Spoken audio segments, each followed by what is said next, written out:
Have you ever been waiting for a skateboard or skate shoes to arrive in the mail and you're just so excited, but the anticipation is killing you, and then you get a notification on your phone like this? The Ishod wares are finally here. Let's go grab them.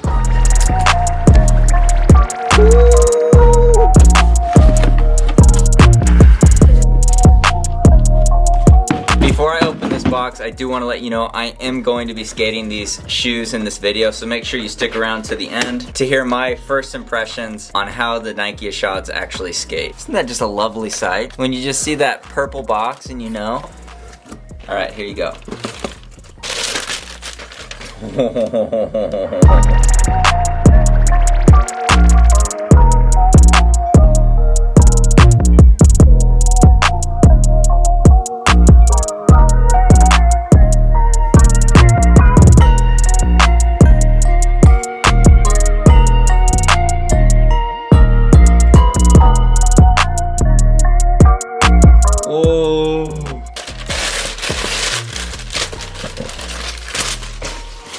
Dude, these shoes are so sick. I've already made like multiple videos about these shoes. I've stared at them a lot, like analyzing every little feature, and now it just feels surreal to actually have them in my hands. Man, these are so sick. They're really, really cold because obviously they've been through shipping and it's still pretty early in the morning, so they feel like they're literally on ice.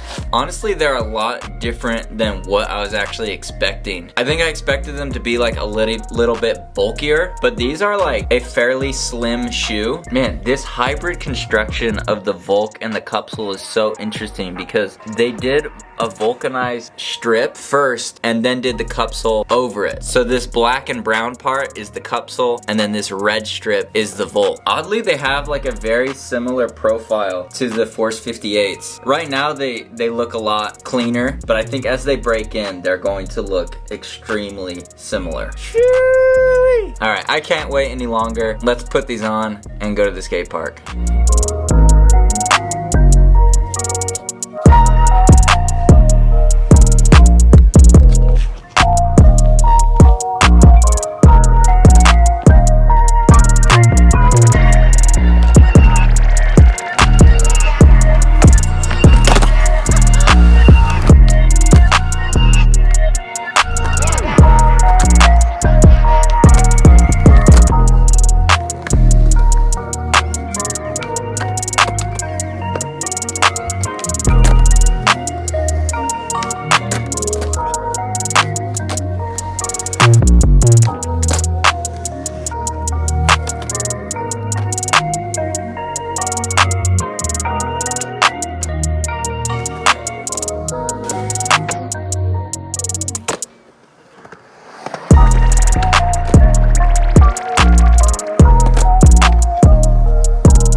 So after skating these for a session, I want to give you my first impressions of these shoes. I'll be honest, I really only have one concern about these shoes, and I'm going to say that to the end, but first I want to talk about what I loved about these shoes. So right out of the box, they're a really good looking pair of shoes. One thing that I did love is when you look down and you see that I've internally laced on the flicking side of my laces. These internal lace loops allow you to protect your laces, and so when I look down while I'm skating, that makes me really really happy because this is a problem that as skateboarders we deal with constantly, is breaking laces. And to finally have a skate shoe where they've taken the time to create a very simple, elegant solution makes me really appreciative, and that makes me stoked when I'm skating. When I look down and see that my laces are not going to be ripping, it almost inspires me to do more kickflips, honestly. It kind of reinforces that feeling that you're skating a high quality skate shoe that was purpose built for skateboarding. When you first put these on, at least for me, they felt stiff for about 5 to 10 minutes, but they broke in really quick, and I was really surprised at how comfortable these shoes were within the first session. I mean, realistically, there's not really a break-in period. These shoes never hurt my feet, or never made my feet feel tired at any point during the session, so they're pretty much skatable right out of the box, which I think speaks to the quality of the design of these shoes. One thing that really contributes to the comfort of these shoes is these Nike React insoles. These insoles are probably the nicest insoles that I've ever seen come stock in a skate shoe. Most skate shoes have really cheap stock insoles, but these ones are no joke. If you press right here along the forefoot, you can feel how stiff and high quality this material is. It's very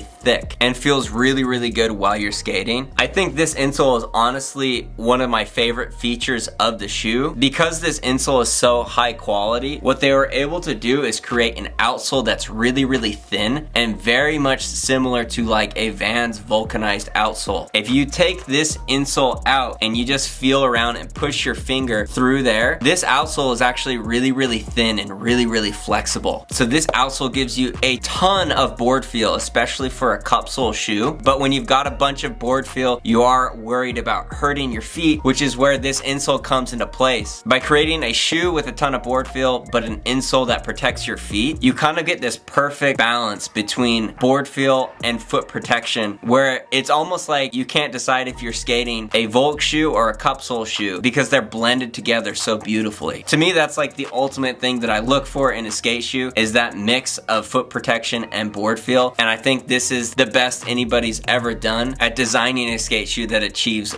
both of those goals. I want to talk quickly about these ventilation patches around like the midfoot. Somebody commented on one of my videos and said that skating these in the winter sucks because they're too breathable and the cold air freezes your foot. I know I don't live in the coldest place ever, but I didn't notice any problems with this. But also I didn't notice that they kept my feet particularly cool at all. Towards the end of the session, I could see sweat coming through my shoes right here and right here. So maybe my foot was really ventilated in the midfoot, but not so much in the forefoot because of all this suede. It doesn't really bother me. I don't mind shoes that other people say are too hot. It's just something that I noticed skating the shoes. Probably the best feeling trick that I did in these shoes was that heel flip up the step up. These shoes have a really good feeling heel flip. You can see that the heel is pretty chunky, but what's nice is that it's still low profile. It's not like the Nijas where you feel like you're wearing like an exercise shoe with this big chunky heel. This does have a chunky heel, but it's still low to the ground. And again, for a cupsole shoe, this shoe just has a ton of control and board feel built into the design. Really love this tread pattern. It was super grippy, very flexible. I mean, I just felt really comfortable within minutes of skating them. The one thing that I will say was a struggle for me with these shoes was getting used to the flick. After my Force 58s gave out on me, I had to skate some Vans Kyle Walker Pro 2s for about a week while I was waiting for these to get released and shipped to me. So switching from the Vans flick to these did kind of throw off my kickflips, and